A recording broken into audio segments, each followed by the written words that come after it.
Hello, it's Aaliyah from the Song of the Winds. I hope you're doing really well. Thanks for joining me today. I'm going to be doing the second installment of the My Witchy History Tag, and today's video is about music.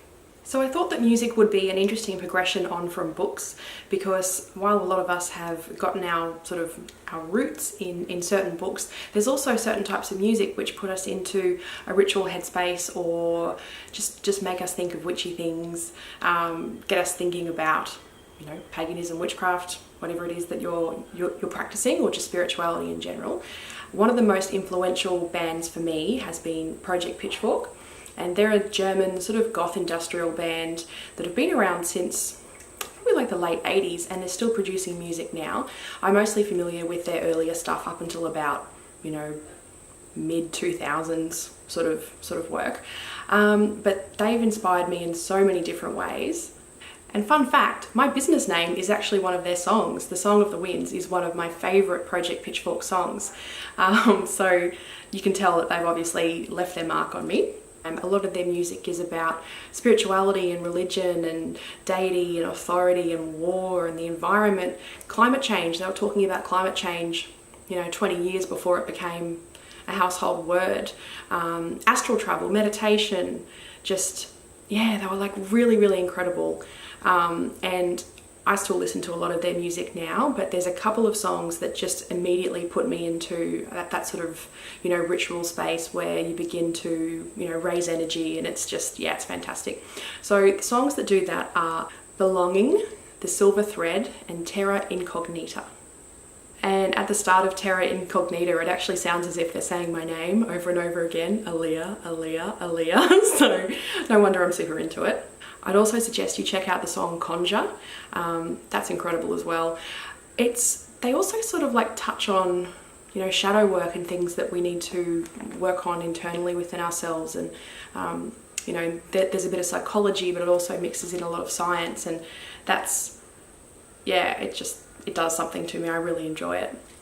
They're really quite political as well. That's something that I'm always drawn to when it comes to music. Just everything's politics, guys. You know, it's just, I really enjoy that in my music. It doesn't feel too heavy at all. It feels like I'm motivated to bring about needed change, not just to influence me specifically, but to help heal the world and help look after the planet.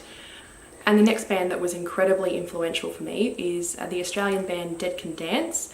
Their band name sounds as if you might think that they're a metal band or something like that, but they're absolutely not. They're more like a spiritual, otherworldly, historical channel. It's really hard to explain, but their music is incredible. A lot of it is old, you know, folk songs and songs that have been sort of, you know, passed down for probably thousands of years and were sung in temples, and yeah, just absolutely incredible stuff. And my favourite songs for raising energy: Ulysses, Kantara, and Rakim. And my third favourite is there's only a couple of albums of theirs that I like. They sort of kept on with the whole 80s goth rock thing well beyond anyone else has. They're still playing music like that, and I'm not really too into that, but their first couple of albums I did really enjoy because they've just got such a pagan theme to them. And that band is called Incubus, Succubus. They're a British band. My favourite two are Witches and The Heartbeat of the Earth. Witches actually has the most fantastic goddess chant in there as part of the song, and then on the album that I have there's also, without music, just the chant at the end. So that can be a really, really fun way to raise energy. And then two songs that I think were incredibly fundamental for me when I was a child growing up. My dad was an old punk, and there was always lots of really cool music playing in the house. And he wasn't just into punk music, he also really liked blues, and then that went on to a whole bunch of other genres, so that from the time I was about 11 or 12 onwards, you know, I was really into grunge music, I was really into punk, then became interested in like goth and industrial music and all sort of things on from there.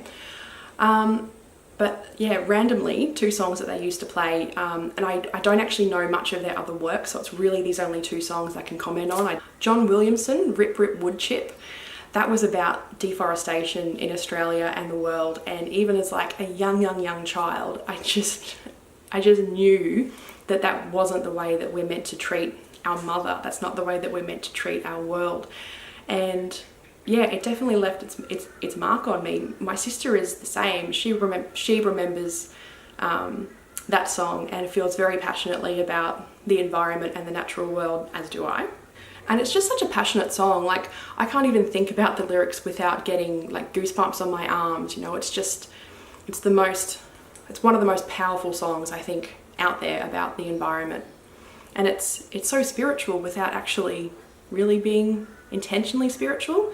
You know, there's one line, oh, it's just so good. I can't even say it, I get so emotional. Never mind, I'm just going to try and put the lyrics somewhere, either in the description or within the video, because yeah, today's a weird day, guys. I'm feeling highly emotional. And then the second song is by Bruce Cockburn, and you might be more familiar with that. It's If a Tree Falls in the Forest. Does anybody here? And that's also an incredibly just like, oh, get you in the heart kind of song. Most people have probably heard the chorus and would know the chorus, but yeah, the rest of the verse is just, yeah, it really hits you in the feels. It's just such an incredible song. So I would say they're probably the most fundamental.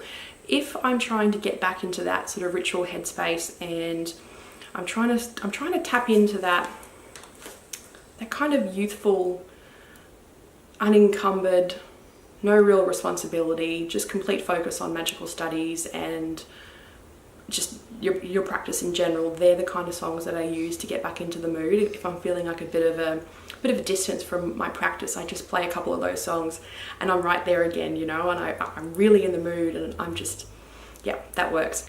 So that's my witchy history as far as music goes. I would absolutely love to hear yours.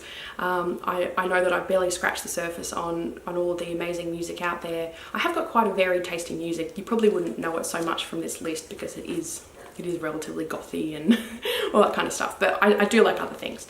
But just to sort of keep in line with the fundamentals, I really have to go back to what I was into at that stage. Otherwise, you know, I'd just be telling you about music I like now. So what I'd really love is to hear from you. What was your fundamental music? What music do you think really set you on your spiritual path? I'd love you to do a video response to that. Please link me, tag me in your description, or leave a comment on this video so I can go and watch your video, because I'd be super keen to hear what you were listening to when you felt that kind of, you know, spiritual awakening within yourself, and really have fun with it.